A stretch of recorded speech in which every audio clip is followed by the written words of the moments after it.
It's a familiar sound. The Lake Shelbyville Habitat Alliance, doing what they do best. We're building 48 Georgia cubes today. The last build we did was in March of 2021, so it's been almost a full year. Now, last year's builds were cut short due to COVID. This year, material costs have had an impact on the numbers that they can make. We're still doing pretty good. We're building more than 66% of what we had previously. Now, as the lake gets older, it will need all the help it can get to improve habitat. We're losing all kind of, structure over years. The lake's over 50 years old. The ice, like we've got quite a bit of ice on right now, as it goes up and down with the water level and breaks up in the spring, it really tears up a lot of the standing timber.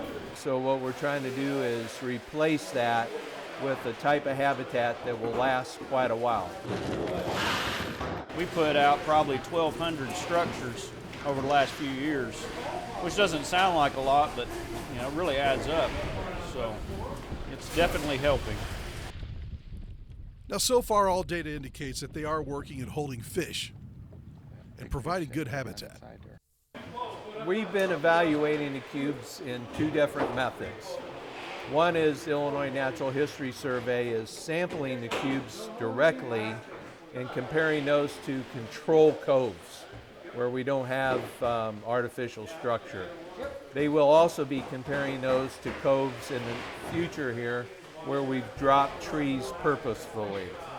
And so they found that a wide variety of species are actually using the cubes, and a lot of fish are using the cubes. We're also using the fishermen's feedback to evaluate what we're doing, and they're catching a lot of fish on the cubes. In fact, they're catching even more and more consistently off of the Shelbyville cubes, which are the taller of the two. Which might explain why the volunteers are working so hard to get these things built. Right. The volunteers are, like I say, this project would not be possible without the support of the volunteers. From getting the funding for the grants to building the cubes to placing the cubes, everything it's been one of the best partnerships we've had since I've worked at the lake, and without the volunteers, it wouldn't be possible. Now, there's going to be plenty of other opportunities to get involved with this project. Well, if you want to be part of the Lake Shelbyville Fish Habitat Alliance, look for us on Facebook. We've got a real nice Facebook page. Contact Chip at Chip's Marine.